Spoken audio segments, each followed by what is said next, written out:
Assalamualaikum warahmatullahi wabarakatuh. Jangan lupa tonton terus Hi Guys Official, subscribe, like, share, and comment. Berkah selalu. Assalamualaikum warahmatullahi wabarakatuh.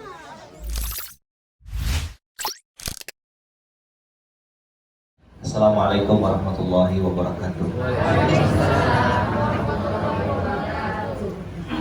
Alhamdulillahirrabbilalamin. Bersyukur kita kepada Allah dengan sama-sama mengucap Alhamdulillahirrabbilalamin. Alhamdulillah itu sering betul kita ucapkan, tapi kadang-kadang kita pun bingung artinya apa. Alhamdulillah. Lillah itu artinya dua. Lillah itu artinya milik Allah. Yang arti yang kedua dari lillah adalah untuk Allah. Alhamdulillah, saya ini milik Allah dan saya ini untuk Allah. Lillah, inna lillah, kita semua milik Allah dan akan kembali ke Allah. Itu kan mulut kita, faktanya kan tidak gitu. Jawaban majelis taklimnya punya Allah.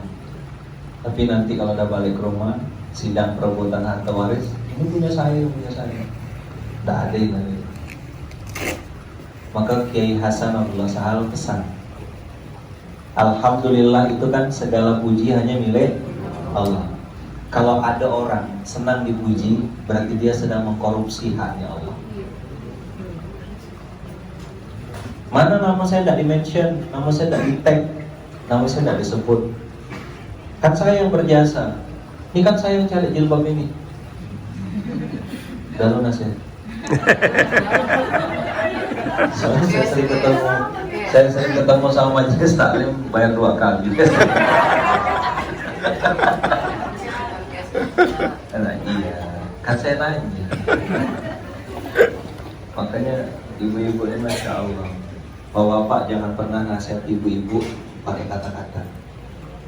Kenapa Pak? Karena kata-kata mereka lebih banyak. Mereka tuh perlu 3 care aja, 3M. Ya kan, home care, perawatan rumah, take care, perhatian, sama transfer. Kan? Mereka tuh senang duit. Ada yang bikin mereka bahagia kecuali duit. Makanya 100.000 tuh, uang 100.000, coba lihat uang 100.000. Ada yang pegang uang 2.000 enggak? Mana yang pegang 2.000? Silakan. Coba sini. Ibu pegang apa, Bu? Ada 2.000. Ada 2.000. Coba Ibu tengok belakangnya. Kalau 100.000 apa gambarnya? Coba lihat. Senyum. Gambarnya orang nari. Nah, kalau gambar 100.000 orang nari, Bu. Tuh, lihat. Pakai selendang. Tapi kalau pakai uang 2.000, Pak, tarinya tari apa? Tari piring, Ustaz. Tari piring. Jadi kalau bapak-bapak kasih ibu udah 2.000, siap-siap dilempar piring. Siapa yang pegang 2.000 tadi? Nah, hadiah buat ibu. Money changer. Alhamdulillah. Tengok mukanya. Home care, take care, kalah sama transfer. Tidak ada yang memotivasi ibu-ibu selain duit. Bapak-bapak mana tahu rasanya dapat duit dalam celana suami itu. Makanya carilah istri yang pandai cari duit. Dimanapun dia suami nyimpan duit, dia tahu dapatnya. Betul kata ibu. Walaupun di rekeningnya ada juta-juta, Pak, dapat uang di celana suami itu bahagianya luar biasa ya. Maka pandai-pandailah bapak-bapak suami itu untuk simpan duit itu di mana-mana. Simpan duit di dalam celana atau apa. Misalnya kalau dia lagi marah, misalnya itu kan, mama, Bu, Danon, letakkan amplop Pak depan dia. Bapak balik badan hilang amplop. Gak ada gurau saya. Gak ada kan di sini kan? Itu solehah sih. Bu, nggak mau noleh. Ibu, Umi, nggak mau noleh. Anak-anak, siapa yang mau ikut ayah? Kita pergi ke mall. Ganti baju, Pak. Dia itu marahnya 5 menit. Berapa menit, Pak? 5 menit. 23,55. menit itu perajuan. Itu perempuan yang di Samudra Atlantik. Kalau sini enggak jauh itu maksudnya. Alhamdulillah, segala puji itu milik Allah. Jadi kalau ada orang puji, ya ingat lagi pujian itu untuk Allah. Kalau orang caci maki, kalau mau jujur, yang caci makikannya itu tidak seberapa dibanding aib kita yang sesungguhnya. Dosa, aib, kekurangan kita tuh jauh lebih banyak ketimbang apa yang orang sebut-sebut. Maka kadang-kadang kita mudah tertipu sama penampilan. Betul nggak? Yang kedua, supaya majelis ini tidak jadi majelis bangkai, kata Tuhan Guru, kata Rasulullah pesan kita banyak-banyak bersalawat kepada baginda Rasulullah Sallallahu Alaihi Wasallam. Allahumma shalli ala Sayyidina Muhammad wa ala ali Sayyidina Muhammad. Tadi saya buka dengan Alhamdulillah. Segala puji milik Allah. Saya terharu dan sedih gitu ya ketika ingat-ingat cerita ini, dan saya sering ceritakan kemana-mana. Saya punya guru, punya pondok penghafal Quran. Beliau itu qadarullah tunanetra, tidak bisa melihat, tapi punya pondok penghafal Quran. Santrinya semuanya penghafal Quran, dia juga penghafal Quran. Istrinya tunanetra juga. Allah takdirkan anaknya normal. Karena udah kenal lama, jadi kayak kawan gitu. Saya tanya sama beliau, Ustaz, saya bilang, apalah cita-cita antum kalau ditakdirkan Allah bisa melihat? Kalau saya ditakdirkan Allah bisa melihat, kata beliau, apa yang pengen Ustaz lihat pertama kali? Jawaban beliau tuh nempel yang saya bolak-balik. Itu pertanyaan 2014, 2015 sampai sekarang masih saya ingat. Beliau bilang, seandainya Allah izinkan saya bisa melihat, saya yang pertama kali pengen saya lihat adalah huruf-huruf Al-Quran. Saya selama ini cuma belajar pakai meraba, Quran Braille. Orang normal itu belajar Braille 6 bulan. Ustaz Henry itu 1 bulan sudah hafal. Tapi ada pembuluh darah di sini yang pecah. Jadi untuk bisa belajar Quran itu pecah dulu pembuluh darah, dan itu 1 bulan demam. Baru bisa merubah sistem saraf dari lihat kepada sistem saraf raba. Dan beliau itu turun naik bus ke kampung-kampung pedalaman Kalimantan cari santri. Saya tanya, apa motivasi Ustaz keliling-keliling ke kampung-kampung sampai sekarang masih cari santri? Beliau bilang, banyak orang teman-teman saya tunanetra jangankan sholat, wudhu ya mereka tidak tahu urutannya. Kalau yang ngajar orang awas, orang normal tidak bisa belajar urutannya. Harus orang seperti saya ngajarkan. Minimal saya nanti kalau ditanya sama Rasulullah, saya sudah lakukan apa untuk agama Allah, saya sudah lakukan sesuatu. Tunanetra loh Pak. Dan sampai sekarang masih kan dulu 50 lebih santrinya di Sambas. Dan kemarin bikin acara 150 orang hadir, ngajarkan, ngasih semangat untuk tunanetra. Bikin pondok namanya Iqra Braille Center. Kiainya tunanetra, bu nyainya tunanetra, santrinya tunanetra. Kerjanya jualan pulsa. Beliau jualan pulsa, jadi masukkan token dan jual kacang goreng. Sampai sekarang masih jualan, nitip-nitip ke warung-warung. Saya tanya, gimana Ustaz jualan goreng, jualan kacang? Yang goreng siapa? Istri saya. Gimana? Saya bilang, macam mana tunanetra jualan kacang goreng? Dia bilang, istri saya goreng pakai telinga. Hah? Goreng pakai telinga? Saya bilang, gimana kok goreng telinga? Istri saya tahu suara kacang yang masih mentah dan suara kacang yang sudah masak. Pakai dengar. Dan saya yang bagian bungkus-bungkus dan nitipin. Kita hari ini pakai tas bagus, saya tengok handphonenya bagus, gelang emas banyak. Mereka takut-takutan. Enggak, saya tidak minta gelang. Allah punya 1 juta cara untuk ngambilnya. Kalau tidak takut-takutkan, cuma ngasih tahu ya. Saya tidak ngambil cincin, saya ambil tanah sama mobil. Saya tidak takut-takutkan, cuma ngasih tahu ya. Ada kakak saya bukan kakak, saya manggilnya tante di Pontianak. Punya pembantu, baru kenal langsung semangat kan, langsung disuruh bersihkan. Dia cerita, manggil saya kan Lukman, Luk gitu. Manggil saya Luk. Dia bilang, tante mau cerita apa tante? Ada pembantu tante datang 2 bulan yang lalu, semangat, rajin, bersih, ngerjakan apapun bersih. Terus tante, kalau udah percaya, kasih kunci rumah, tante tinggal ke Jakarta. Alhamdulillah bersih. Bersih semuanya sampai perhiasan-perhiasan juga dibersihkan. Saya tanya berapa tante kehilangan itu kotak perhiasan? Kalau divaluasi kurang lebih 500 juta. Saya langsung nanya, tante udah bayar zakat? Jadi Allah punya sejuta cara untuk merampok. Ibu-ibu punya cincin, punya gelang, pakai.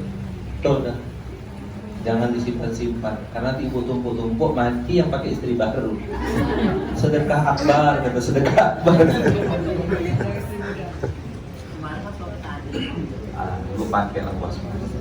Tanya nanti zakatnya kayak gimana.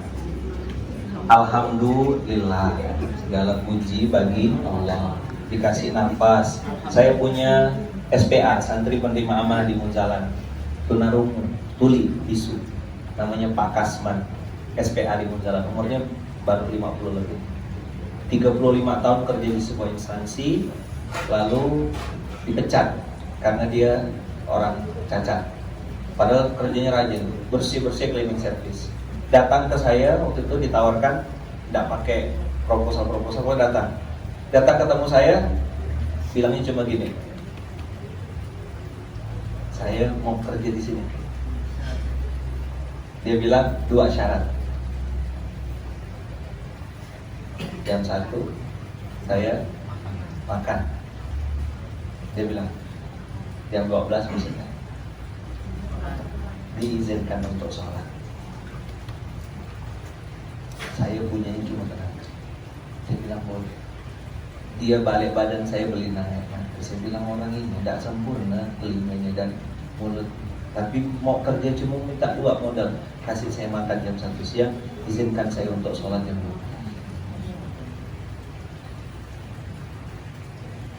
Apa maksud cerita saya 2 ini? Saya mau ngasih tahu sama bapak ibu, abang kakak, ayah bunda semuanya, bahwasanya keterbatasan itu bukan jadi penghalang kita untuk berbuat baik. Banyak orang terbatas hidupnya hari ini.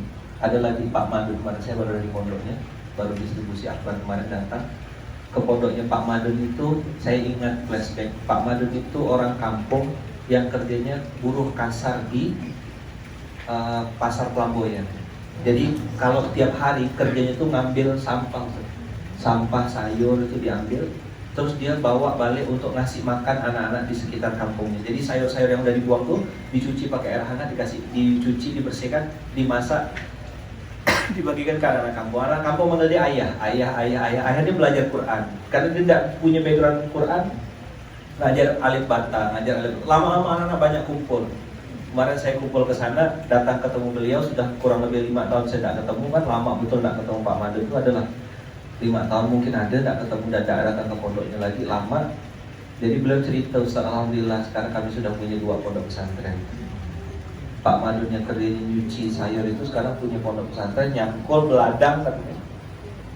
Dan beliau cerita bahwasanya santri-santri yang anak-anak kampung itu sudah 6 yang S1 sarjana dari hasil nyangkul, tanam sayur, tanam timun dan lain-lain. Apa artinya? Tidak ada waktu yang ideal untuk berbuat baik. Nanti kalau udah kaya, iya kalau masih hidup, mati. Do it now, lakukan sekarang. Saya pergi ke Kumpai, Nurul Jadid, Ustadz Mu'id Khalil, itu dapat tanah wakaf yang Ustadz berburu ke sana, itu dikalungi celurit tanah wakaf di dalam, disuruh pindah, bawa anak yatim, tidak punya apa-apa, pindah bawa anak. Saya ketemu Ustadz Mahdi kemarin di pondoknya Bu Ikan Arwana tuh, ditabur ya di kolam-kolam. Pondoknya kayak surga gitu, ada pohon anggur, ada macam-macam. Nanti kalau tahun baru kemudian kita bawa ke sana. Itu ngerintis pondok pakai terpal, Bu. Pakai terpal yang warna biru itu. Di situ beliau memulai ngerintis pondok di sana. Di luaran sana banyak sekali orang-orang yang secara fisik terbatas, tapi amal solehnya dahsyat luar biasa. Nah, ibu-ibu bisa apa? Rumusnya sederhana. Mau enggak? Hatinya tenang, hidupnya bahagia, rezekinya berkah, istiqomah sampai jannah. Mau ya? Ini cita-cita kita sama-sama. Apa tadi? Hatinya tenang, hidupnya bahagia, rezekinya berkah, istiqomah sampai jannah. Coba dulu, hatinya tenang, hidupnya bahagia, rezekinya berkah, istiqomah sampai janji. Hatinya tenang, hidupnya bahagia, rezekinya berkah, istiqomah sampai janji. Apa rumusnya? Cuma 2 kata. Ikut saya ya. Terima, kasih. Coba bilang. Terima kasih. Terima, kasih. Jangan banyak-banyak ditumpuk. Hidup ini ambil seperlunya, geser sebanyak-banyaknya. Terima kasih. Terima. Habis itu 2L. Apa 2L? Lakukan, lupakan. Apa Pak? Terima Kasih. lagi, Terima kasih. lagi, Terima kasih. lagi. Terima kasih. Terima. Nanti hatinya tenang, hidupnya bahagia, rezekinya berkah, istiqomah sampai. Itu kenapa orang mati kalau disuruh balik ke dunia pengen Sedekah. karena amalan itu yang dahsyat. Terima. Terakhir saya angkat cerita dari Ustadz Adil. Ustadz Adil ini founder rumah makan gratis. Beliau bikin rumah makan gratis, ada pemulung, suami, istri, anaknya dalam gerobak. Begitu lihat pemulung, target, ini mau dikasih makan, dipanggil, Pak, sini Pak, makan Pak. Orang ini tidak peduli pemulung, kayak tidak noleh gitu, jalan aja terus. Pak, sini Pak, dipanggil, makan dulu Pak, gratis Pak. Enggak, tidak noleh, kayak noleh tapi kayak segan gitu. Habis itu jalan aja lurus. Selesai, belum balik lagi rupanya. Tidak lama habis itu balik, langsung merapat ke rumah makan gratis, bawa gerobaknya diparkir. Orang parkir mobil, dia parkir gerobak. Dia turunkan anaknya, dia turunkan ini. Pak, di sini makan gratis ya? Iya Pak, Bapak tadi dipanggil. Oh iya, saya mampir dulu sebentar. Tahu tidak Bapak Ibu, beliau kemana? Pergi ke warung, beli garam 1 bungkus. Dia bilang, saya tahu ini rumah makan gratis dan saya tidak mau makan di sini, tidak bayar apapun. Saya bawa garam ini mudah-mudahan bermanfaat untuk rumah makan gratis. Saya tahu garam saya ini tidak seberapa, tapi mudah-mudahan saya bisa ikut berkontribusi untuk melakukan kebaikan di sini. Fisiknya pemulung, kendaraannya cuma gerobak, tapi mentalnya kaya raya. Ada orang penampilannya kayak kaya, nengok makanan semua dibungkus, Columbus, kelompok ibu-ibu tukang bungkus. Ada namanya Columbus. Columbus, kelompok ibu-ibu tukang bungkus semua. Toples kawatnya diambil, tempat tisu dibungkus, makanya tasnya besar-besar. Nah, itu di Samudra Atlantik, bukan di sini. Kelompok ibu-ibu tukang apa tadi? Terima. Mau hatinya tenang? Terima. Yuk, ikut saya. Orang pelit. Bisnisnya gampang pailit. Orang pelit. Hidayahnya sulit. Orang pelit. Badannya gampang sakit. Orang pelit. Kuburannya sempit. Coba diulang. Orang pelit. Hidayahnya sulit. Orang pelit. Bisnisnya gampang pailit. Orang pelit. Badannya gampang sakit. Orang pelit. Terima. Dapat apa itu geser. Terima kasih. Habis itu lakukan. Itulah definisi ikhlas. Lakukan biar Allah dan para malaikatnya mencatat. Oke Bu? Jadi supaya hatinya tenang, hidupnya bahagia, rezekinya berkah, istiqomah sampai jannah. Rumusnya terima, manfaat. Bisa masakan, bisa oseng-oseng, bisa kue, bisa permen. Ada tukang lewat, ada apa orang, Pak udah makan belum? Pertanyaan basic, apa kabar Pak? Udah makan belum? Masakan keluarga ada, basic, kasih. Tidak pernah tahu kita amalan mana yang diterima Allah. Mohon maaf ya, pelacur ngasih minum air gitu masuk surga. Ibu kan bukan. Yang dikasih makan anak yatim penghafal Quran, Masya Allah. Salah satu golongan yang diridhokan surga adalah mut'imul ji'an, orang yang hobinya ngasih makan orang yang lapar. Kasih makan orang yang lapar, terima kasih. Amalan yang diridhokan itu membuka pintu kebaikan yang banyak. Orang kalau sudah pelit itu hidayah sulit datang. Tapi kalau orang itu suka berbagi biasanya mudah dapat hidayah. Amin. Allahumma amin. Jadi terima kasih. Terima kasih. Habis ini bikinlah ibu-ibu terima kasih club gitu misalkan. Batam terima kasih atau terima kasih Batam atau apalah namanya. Atau terima kasih community gitu ya. Nah, hari ini pakai jilbab hijau, besok kuning, lusa biru gitu. Sibuk beli jilbab aja.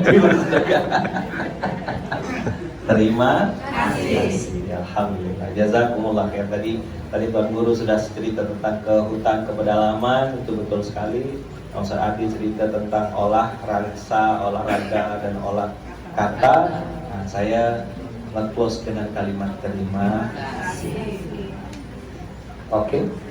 Mudah-mudahan ibu semuanya, kita semuanya, bapak-bapak juga di sini sehat, dikasih hidayah, istiqomah, hati yang tenang, hidup yang bahagia, rezeki yang berkah, istiqomah sampai jannah. Yang punya penyakit sakitnya disembuhkan Allah, yang sedang sedih semoga dibahagiakan Allah, yang sedang bimbang semoga hatinya ditenangkan oleh Allah, yang punya hutang, hutangnya cepat lunas, jangan hutang lagi. Ya, jangan banyak gaya, nanti banyak tekanan. Kalau tawa, saya serius. Tekanan berbanding lurus dengan gaya. Jadi kalau hidup mau banyak tekanan, berarti mau banyak gaya. Mudah-mudahan hutangnya cepat lunas, dijauhkan dari riba, dijauhkan dari berbagai macam maksiat. Semoga kita diizinkan Allah untuk bisa terus istiqomah dalam kebaikan, bersama kebaikan-kebaikan yang banyak. Dan mudah-mudahan Allah izinkan kita dibersihkan hatinya sebersih-bersihnya. Punya kolbun yang salim, punya hati yang bersih, punya pikiran yang bersih, punya amal soleh yang bersih. Dan semoga Allah izinkan kita meninggal dunia dalam keadaan terbaik. Husnul Khatimah. Al-Fatihah.